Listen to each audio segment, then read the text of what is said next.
why Egypt is asking for mediation, why Egypt is asking now for fourth party, because as I mentioned before, that what we thought is an achievement is not an achievement anymore, and our brothers and colleagues have changed their mind in one way or the other. So we would like to go to the legal part.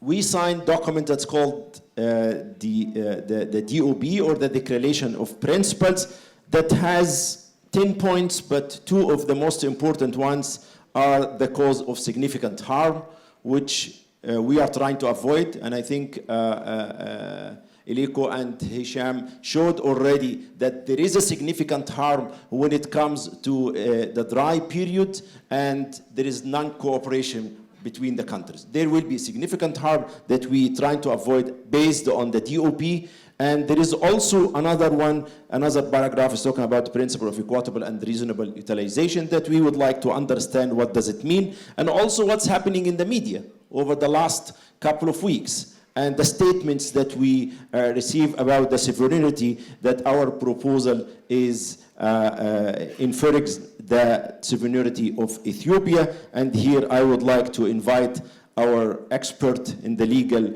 issues regarding the international law, Professor Mohamed Helal. He is a legal counsel from the Ministry of Foreign Affairs in Egypt. He is also assistant professor of law at Ohio State University, and he also specialized in the public international law, including UN law, the law of the sea, and the law of non-navigational uses of international water courses. He published many papers in legal peer-reviewed journals, including the European Journal of International Law, Climate Law, the American Journal of International Law.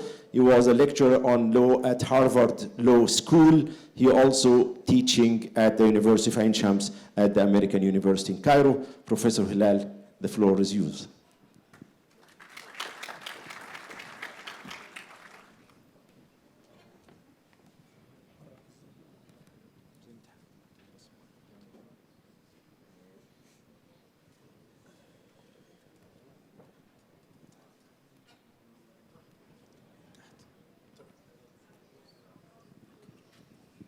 Well, thank you very much, Professor Suleiman. I realize you're all very tired. I realize you have had a very dense series of presentations with graphs and a very significant amount of information. So I assure you that I'm going to be fast, I'm going to be straightforward, I'm going to try to simplify matters as much as possible because I realize you're all looking forward to lunch. So I'm going to, and the last thing you need is a lecture about the law. So anyway, I'm going to try to be very quick. The purpose of my presentation is really quite simple. I want to introduce the basic principles of international law that govern the use of international watercourses and that should govern a negotiation such as the one that is currently being undertaken between Egypt and Ethiopia and Sudan on the filling and operation of the GERD. So it's really a talk about theory and practice. What is the theory of international law that ought to be applied, and how do we apply it in the case of the ongoing negotiations on the GERD? But before I do so, I really need to emphasize that Egypt is committed to helping Ethiopia achieve the objectives of the GERD. There is a certain myth that is being propagated that Egypt is somehow trying to undermine the interests of the upstream states. There is a myth that Egypt seeks to control the waters of the Nile and to prevent the upstream states from enjoying the resources of the Nile. That's a myth. This is not true. The reality is that the Nile is a vehicle for cooperation, regional integration, peace, and prosperity. The reality is Egypt has never objected, as a matter of principle, to the creation of upstream projects. The only principles, the only objective that Egypt has sought to apply is to ensure that those projects are undertaken without severely affecting the water uses in the downstream states. So I really need to highlight this fact. As a matter of principle, Egypt has never objected to the use of the water resources by upstream states. And this is the principle that Egypt is applying in relation to the GERD and in the current and ongoing negotiations. For example, to build on what Dr. Hisham said, the general principles state that you do not fill a dam during a drought. And yet the reality is that in the negotiating position of Egypt, Egypt argued and accepted the principle that you may fill the GERD during a drought, but we have to apply some adaptive and cooperative principles to address and mitigate the drought conditions. This is reflective of Egypt's political will to enable Ethiopia to achieve the objective of the GERD, which is the generation of hydropower. Right? So it's very, very important not to lose sight of this reality. Egypt seeks to help its fellow African countries achieve their developmental objectives, including through the use of the Nile River. However, we need to realize that in using the river, there are two cardinal principles, two foundational concepts: the equality of right and the community of interest. Nobody is sovereign over the river because we are all sovereigns. All riparian states share an equality of right over their common river. And that equality of right creates a community of interest, which means we share a common interest in using this resource, in developing this resource, in making sure that it is managed in a sustainable way. And so these two basic cardinal principles are a rejection of the concept of absolute sovereignty. And it's really quite unfortunate that in the recent months, our colleagues in Ethiopia, our brothers in Ethiopia, have started to introduce the language of sovereignty. They have invoked the principle of sovereignty in claiming that, well, filling the dam is part and parcel of Ethiopia's sovereignty.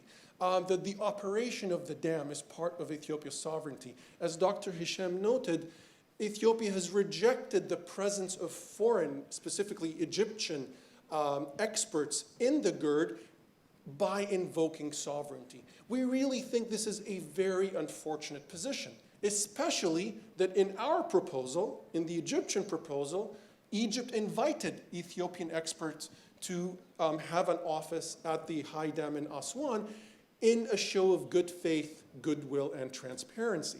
And again, this all reflects these basic principles of an equality of right and a community of interest. So as you see here, this is a decision from the United States Supreme Court that tells us that the cardinal principle underlying all relations between states is the equality of right.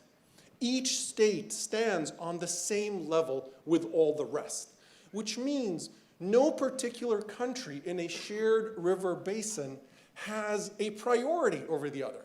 We all stand on an equal level. We all stand on the same level. And in fact, going back to Dr. Hisham's presentation, the idea of having equal reserve storages, the idea of treating both dams on an equal footing is a reflection of the concept of equality of right. And as I said, equality of right gives rise to a community of interest. Now, this is a decision from the Permanent Court of International Justice from 1929 on the River Oder. And it clearly states that there is a community of interest between the riparian states. And this creates a basis for a common legal right, and it is the essential feature of the common management of international rivers. Now, as I reflect on the history and the track record of the negotiations on the GERD, and Dr. Hani Suilem presented us the marathon of negotiations, and it truly has been a marathon. The most striking fact and the most disappointing aspect of the most recent Ethiopian proposal is unilateralism. The most recent Ethiopian proposal is essentially an exercise in unilateralism. It seeks to exercise control over the Blue Nile and to execute the filling plan of the dam, of the GERD, and to undertake an operational framework with absolutely no coordination mechanisms with the downstream states, and particularly with the Aswan Dam. And that is a deeply troubling aspect of the Ethiopian proposal, and it is a general pattern that has existed since 2011. And for us in Egypt, this is a serious violation of international law. In 1997, the International Court of Justice in the Gabčíkovo-Nagimaros case found that Czechoslovakia had violated international law because, and I quote, it unilaterally assumed control of a shared resource. And this is very similar to what we're seeing on the Blue Nile. Ethiopia decided to build a mega project, and it began construction of that mega project. It broke the ground and began the construction process on April 2nd, 2011. And since then, the negotiation marathon has been marked by a constant process of unilateralism. And for us in Egypt, this is both disappointing and it's also a violation of international law. And in particular, it's a violation of the two basic principles of international law that govern the use of shared water resources. And those are the principle of the equitable and reasonable utilization and the obligation to prevent significant harm. These are the two pillars. These are the two main pillars of the law governing the non-navigational uses of international watercourses. And I call them the legal prime directive. Does anybody here watch Star Trek? Well, I guess I'm the only one. Very good. So you know what I'm talking about. The prime directive. The prime directive is basically the Constitution. It is the main rule. It is the cardinal principle. It is the rule you can never violate. These two rules are the prime directive of the law of international rivers. Now, there is an assumption that upstream states, like the equitable reasonable utilization rule, and the downstream states like Egypt prefer the significant harm rule. That is inaccurate to a certain extent, because it is my contention that both rules serve the interests of upstream and downstream countries. For a country like Egypt, it would be inaccurate to claim that the principle of equitable and reasonable utilization does not serve the interests of downstream states. That would not be true. In fact, if we look at the content of both principles, we will realize that they are designed to act together in a dynamic manner, and that they are designed to protect the shared water resource and to enable a dynamic and adaptive process of managing a shared water resource in cooperation between its riparians, which is exactly what the Egyptian proposal is all about. The Egyptian proposal is equitable and reasonable, and it prevents significant harm. This is not a proposal that is simply designed to prevent harm from occurring or harm from being inflicted on Egypt.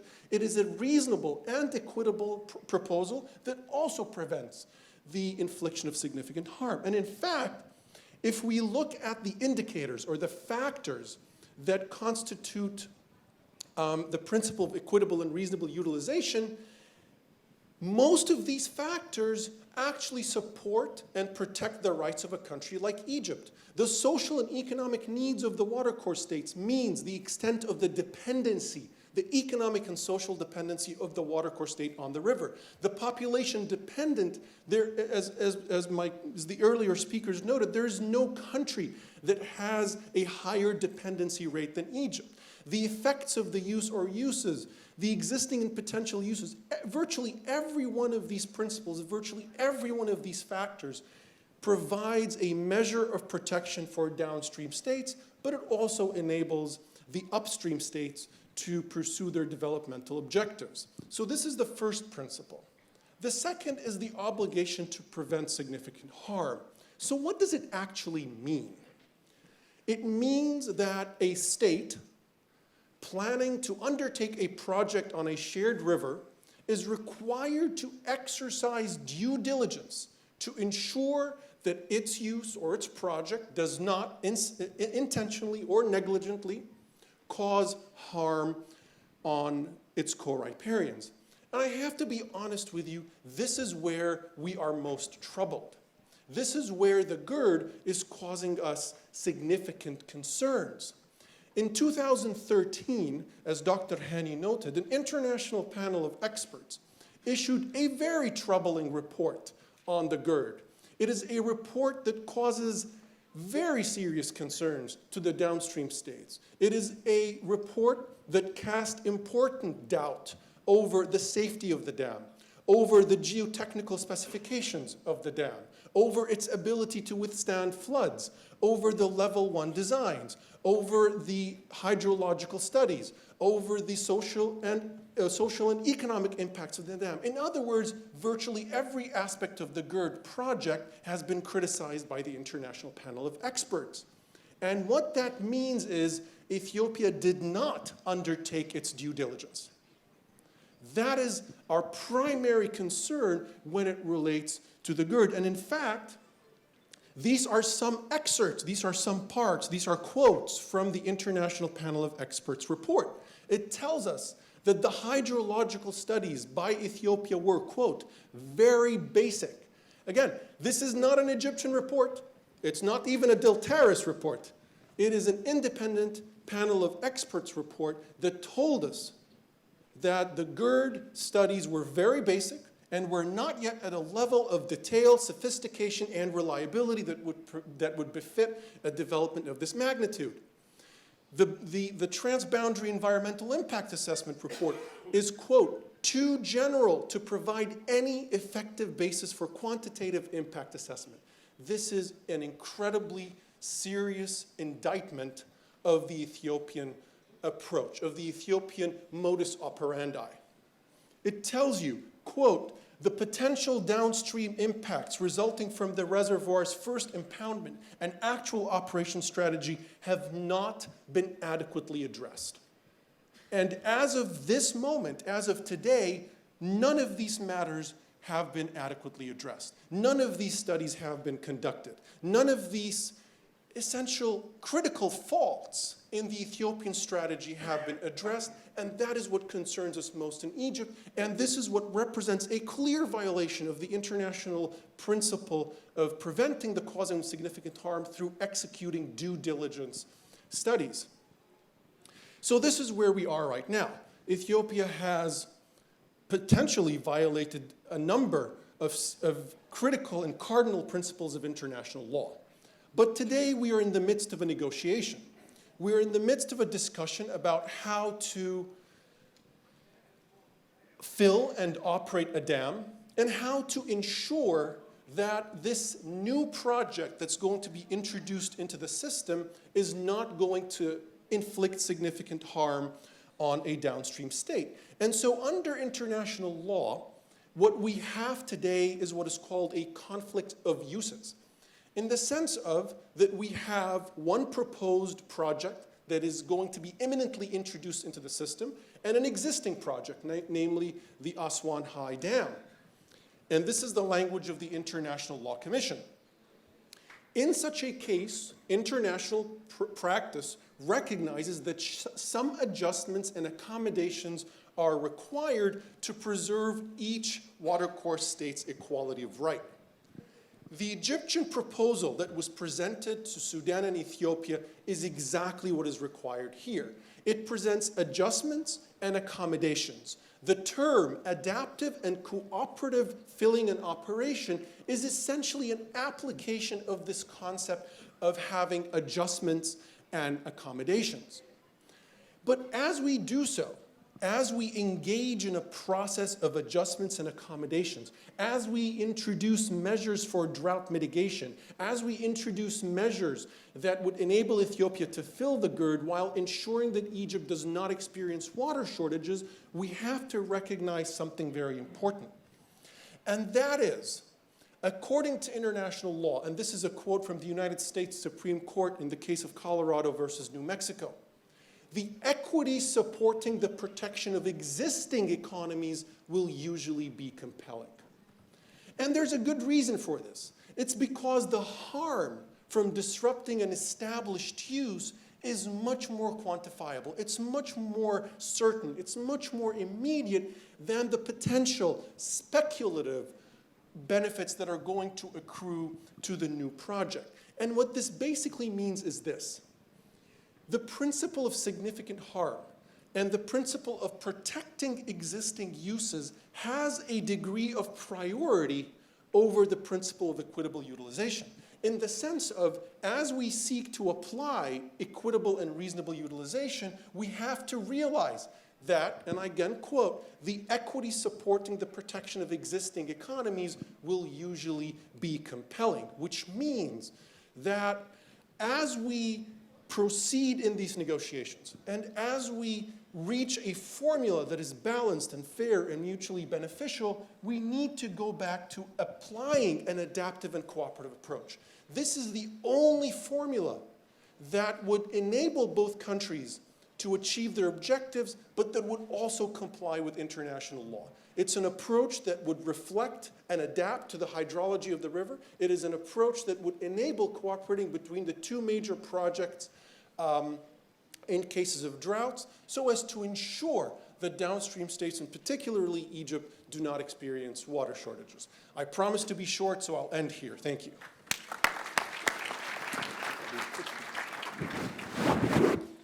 Okay. I enjoyed. Thank you very much for this very nice presentation that clarifies many of the legal issues that in relation to the cooperation between Egypt and our brothers in Ethiopia and Sudan. So just would like to conclude the session by just here giving you some slides about what's happening in the media. What's happening in the media is actually, in some cases, misleading. We see this picture hurts all of us, and it touches all of us. These are kids and women looking for water, picking up water in Ethiopia. And this touches everyone, including all the Egyptians as well. But we need to understand, before start just crying about pictures, these also are Egyptians who are looking for water. These are Egyptians who have no access to water, and they suffer from water shortage. We can continue. Everyone is just putting pictures in the media and showing lack of water. But we need to understand the reason behind this. We need to understand what does it mean shortage. If we go to this picture that was presented by ICID president yesterday, that shows a difference between the shortage here, what we call the scarcity here, is the physical water scarcity occurs when there is not enough water to meet all demands. So there is a physical scarcity in Egypt. But when we go to Ethiopia, this is what's so-called the economic water scarcity. And the economic water scarcity, by the definition of the FAO, is caused by lack of investment in water or lack of human capacity to satisfy the demand for water, even in places where water is abundant. So we need to see the difference between the physical scarcity and the economic scarcity. Does Ethiopia have lack of water? Of course not. Because the rain in the basin is more than 1,660 billion cubic meter per year. And Ethiopia in some places had more than 2,500 millimeter per year of rain. And these are facts that we have to understand and we have to realize. Ethiopia has a renewable groundwater per year is 40 billion cubic meter. I always give the citations, and you can go back to them. And I'm not published by Egyptians, by the way. So we need to go back to these numbers and check what I'm saying here. So this, you can see here the intensity of the rainfall in Ethiopia. So please, we don't have to be misinterpreting pictures or media articles. We have to rely on science. We have to go to numbers. We have to understand the source of scarcity. So just to give an overview comparing between the water resources in Egypt and Ethiopia, I'm not using the official Egyptian numbers here. I'm just using what's published in the reports from FAO and other reliable sources. The renewable water resources in Ethiopia is 122 billion cubic meter per year, and in Egypt, 58 billion. Of course, the majority is coming from the River Nile, the 55.5. In Ethiopia, the water share per capita as of 2017 is double the water share of the Egyptian. This is also a number that we have to consider. And finally, the water dependency in Ethiopia is 0, and in Egypt is 98%. Even Dr. Hisham was mentioning 97%. I'm quoting here what I got from the FAO reports. So, going back to summarize what was described about the Egyptian proposal, the average flow at the GERD point is 49.3, and the drought period in the 80s, the average of the drought in this period is the 40, the number that the media is using all the time. This number is coming from the drought period happened in the 80s. And this means that we are putting our water resources, our dam, under the stress equivalent to the drought happened in the 80s in order to allow our brother in Ethiopia to complete the filling as soon as possible without significant harm, of course. So these are the numbers that we have to understand. The Egyptian proposal is allowing Ethiopia, after the first stage of filling, as mentioned by Dr. Hisham, to get the 14 plus the 2, the 16 turbines running after the first stage of the filling. That can be achieved in 2 years. So this is the Egyptian proposal all about. Might not be producing the maximum power capacity, but the 16 turbines will be running after the first stage. And this is something that we have to consider and show how flexible the Egyptian proposal is and how the Egyptian proposal is considering also the benefit for Ethiopia, as also considering the avoiding significant harm on Egypt. So this is the Egyptian proposal and how it's fairly tackling this issue. And just to confirm what Dr. Mohammed said, that this dam has not enough studies till now. All the studies are not completed, and none of them is covering what was mentioned in the IPOE, the International Panel of Experts. Just last week, Ethiopia decided to change the turbines, to reduce them by 3 turbines suddenly.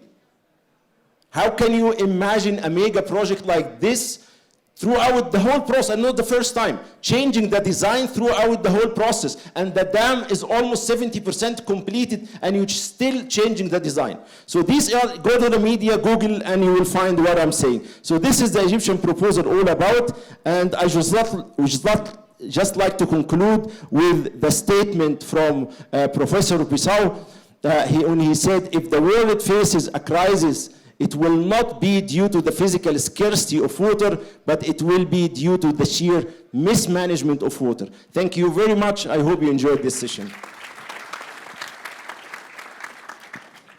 I think we have a very limited time for questions, but there was a question that I received here. I might give to the first speakers, Eliko and Dirk.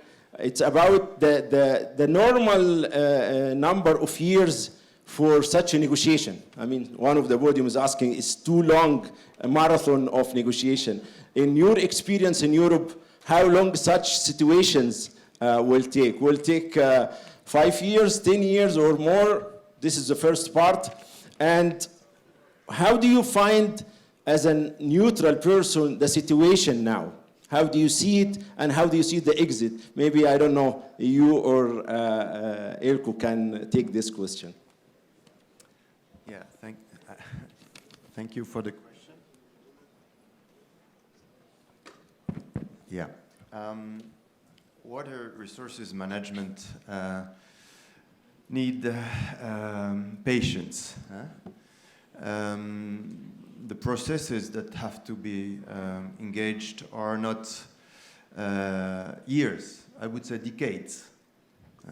Decades, and this is also what we are talking about for the Nile situations, because these the changes in the situation between the upstream and downstream countries has to be understood also on decades.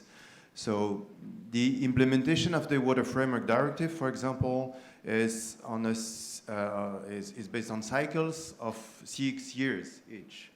And so the first objective when the WFD was issued in year 2000, was for 2027, as you can see. So we've seen the history of the Senegal River. It was created, the OMVS was created in 1972. And right now, they always have, problems to solve. So really, it needs patience, decades. Thank you very much. Anyone would like to add to this point? No? Okay. Professor Nader Noureddin, you have a comment.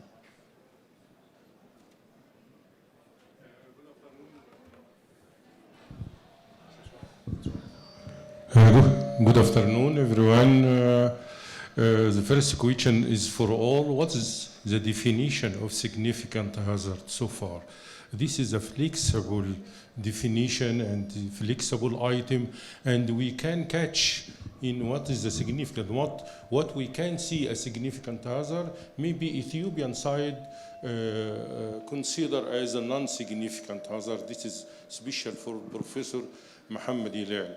About the dry season and a wet season, yes, from the beginning, this is a big mistake for upstream country to construct a mega dam. It should be a small dam, not exceed 15 billion cubic meter. But if it is logic for the dry season to talk about the priority should be, and this is a real, should be for Egyptian and Sudanese thirsty people waiting for water, not for generating electricity. In this case, the dam will work 7 years in a high flooding area and stop working another 7 years. It is a logic. We need a solution for this. What we should do about the dry season, which may, under climate change, extended more than 7 years, like the last decade. The drought period is become 10 years continuously. And this is also another question. About the irrigation efficiency in Delta, Professor Van Dijk, this is not small or a little, because now we reach about 75% irrigation efficiency according to the policy of the reuse of drainage water again. And this is a high number. It's almost equal sprinkler irrigation, and we not willing to increase more than 75 because we have many threatening factors in the delta for salinization, like seawater intrusion, water logging, and even from the reuse of saline irrigation water. And this is enough for us to be 75%, and even how many items of food security, this is enough, honey? Just because a question, please. Okay. And this is enough. Thank you, Professor Hani. Thank you very much. Nico. Let's start with the last point that you mentioned about the irrigation efficiency. That's exactly what I meant, that irrigation efficiency at some parts can be low. That is also one of the arguments I understand that ATL has been using, is you increase your efficiency in irrigation and you will have no problem with the good. What I'm stressing the fact that indeed what you're saying, that because of the reuse, the system efficiency is already very high. So indeed increasing the efficiency in agriculture should be done because you get more crop, but it does not help to save water because that is already quite high.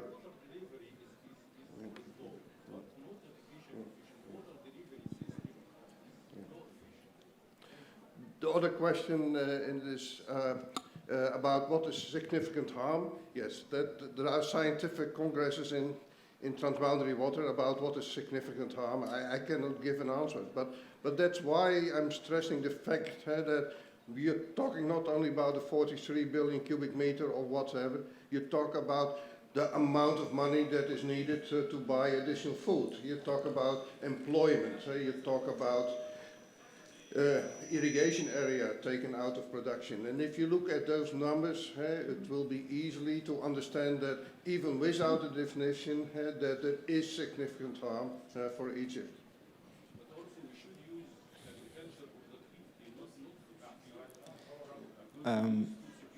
Okay.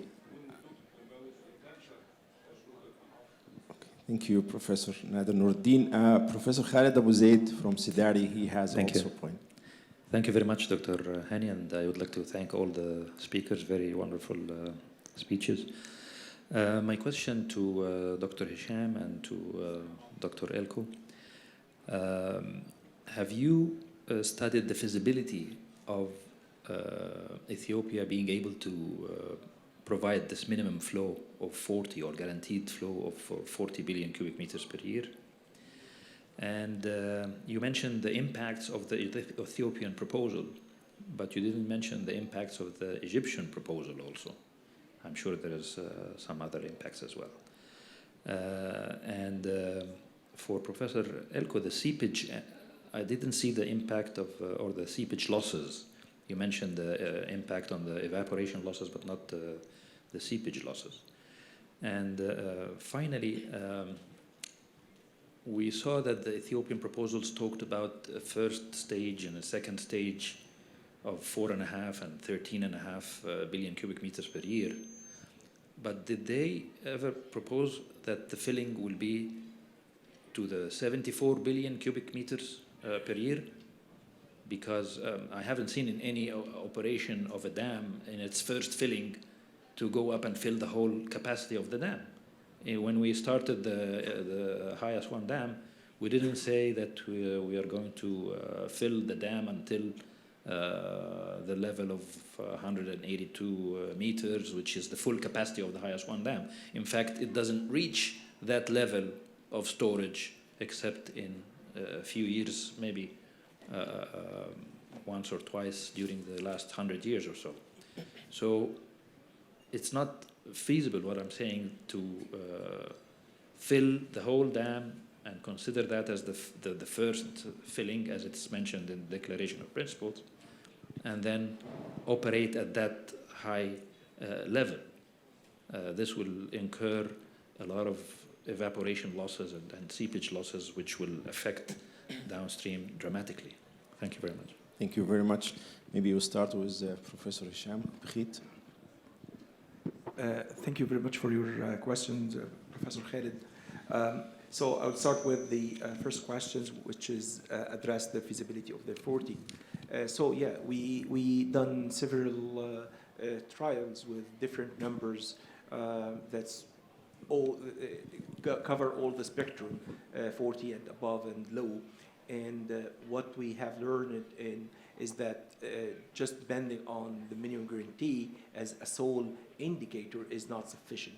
So that's why we use couple measures to mitigate or to cause no significant harm for the downstream. But if you are talking about the feasibility to fill the dam with the 40, as you know, on average, the flow is 49. So 40 is like 9 cubic meter every year. So this will allow filling the dams in a proper time. Also, the 2 years under average condition definitely will be the reaching 595 will be easy to attain with the 40 BCM. So this is in regard of the 40. It's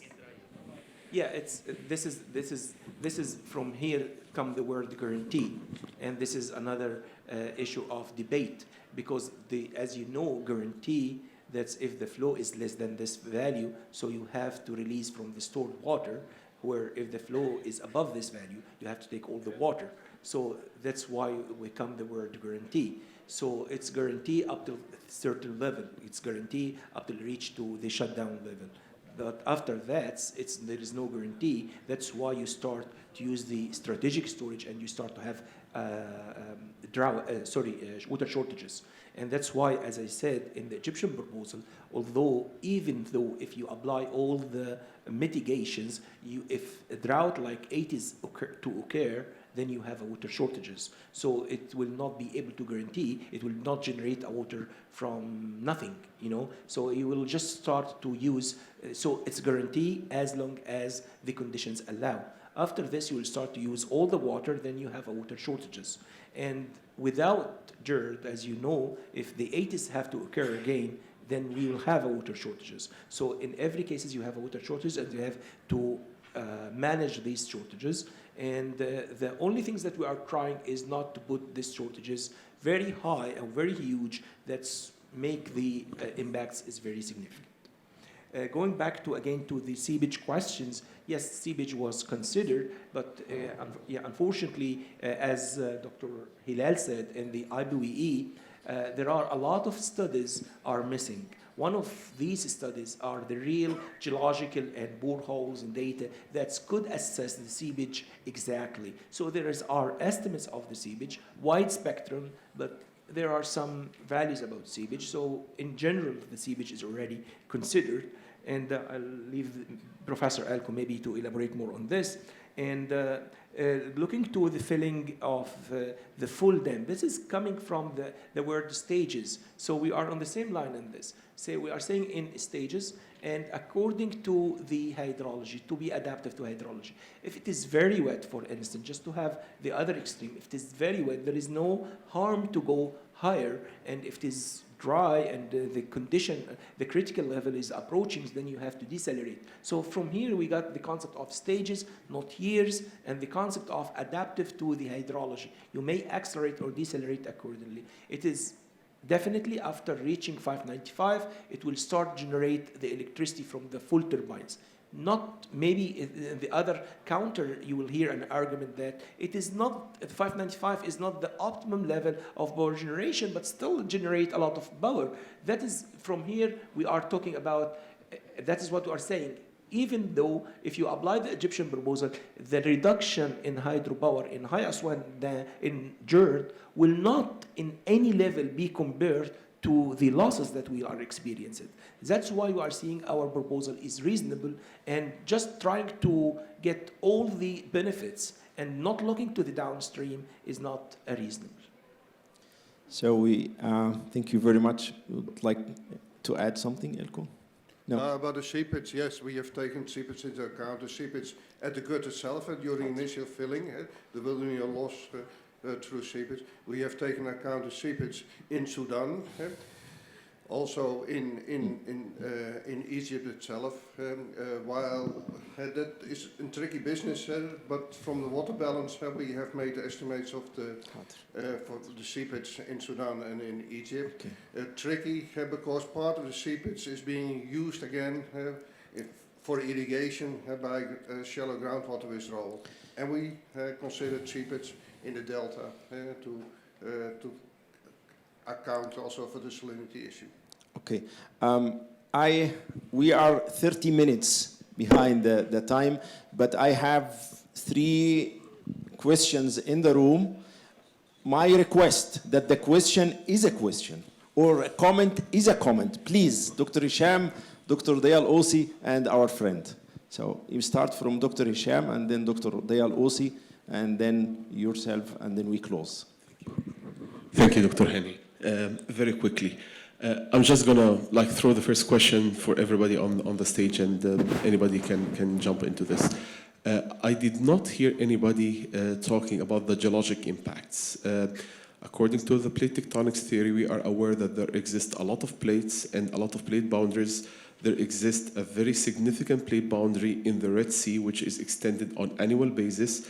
And this plate boundary is extending all the way in Ethiopia. Ethiopia is one of the countries which is having a very harsh terrain with a lot of terrain heights and things of that sort. There has been a lot of earthquakes that happened in the past, and there is a track record for that. Did anybody look into something like this, and what's the significance or what's the impact of any kind of slippage which might be happening, and it will happen because this is just basic science? That's my first point.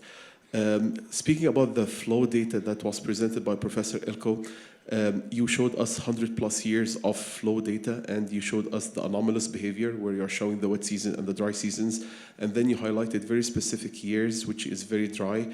And I very clearly from what Dr. Hisham showed, those specific years that you highlighted according to their proposal or to our brothers in Ethiopia proposal, like those exact 4 years are very significant El Nino years.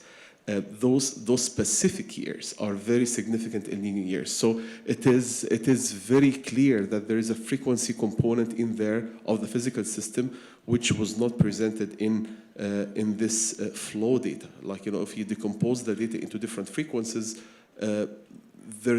you can see a lot of different details which are not just shown in this very plain representation of the anomalous behavior. Any comments on that? Thank you very much, Professor Hisham Al-Askari, for this very interesting and important question. So I leave maybe Hisham to give feedback. I'll just be very quick, just for sake of the time. So yeah, the answer for your first question is yes. But it's out of the context in this presentation. We studied the impacts of the geological, and we have several studies that study the impacts of dam break of the Jerd and what's the consequences of that. And just if you read, you will find that maybe Khartoum will be disappear. 14 meters of water height above Khartoum, and the salinity of the waters will be very huge, and this is one of the high risk in this area. So, but maybe it's out of a little bit of the context of this presentation. And in the second one, I think, yeah, Professor Elko, you want to add something on it? Yeah, I agree with you. It's follow the Nino things pattern, and that's why we are saying it has a repetition in the frequency of recurrence. Yeah, thank you. What we have done indeed, I presented only those 3 characteristic years, but we have done it also for the long time series of 115 years, and also for the stochastic time series to derive the probability. So we have taken it into account. The reason why we have chosen for the historic time series of those 15 years, because they are very recognizable. They are not synthetic. There are no probabilities. This has really happened, and that can happen again. So working on this historic data helps us to understand what could happen. Thank you very much. Thank you, Professor Hisham. And I think also you can maybe in the future address some of these concerns as a specialist in the area. So thank you very much. Professor Dayal Osi, the floor is yours. Shukran. Thank you very much, Dr. Hani. I'm not going to ask a question, and it's not also a comment.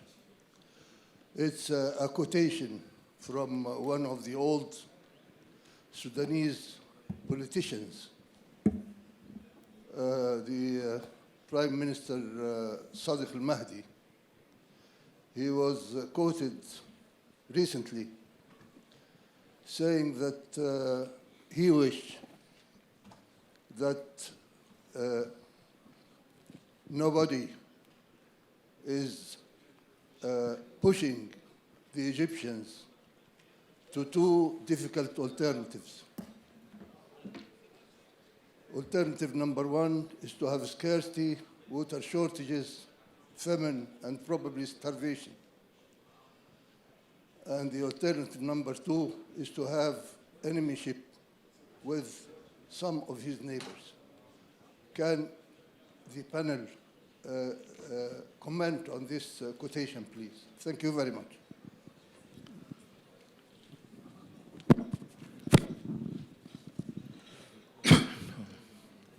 Okay, we have last maybe comment or question, and it seems critics to me, so I'm going to accept it and close. Hello.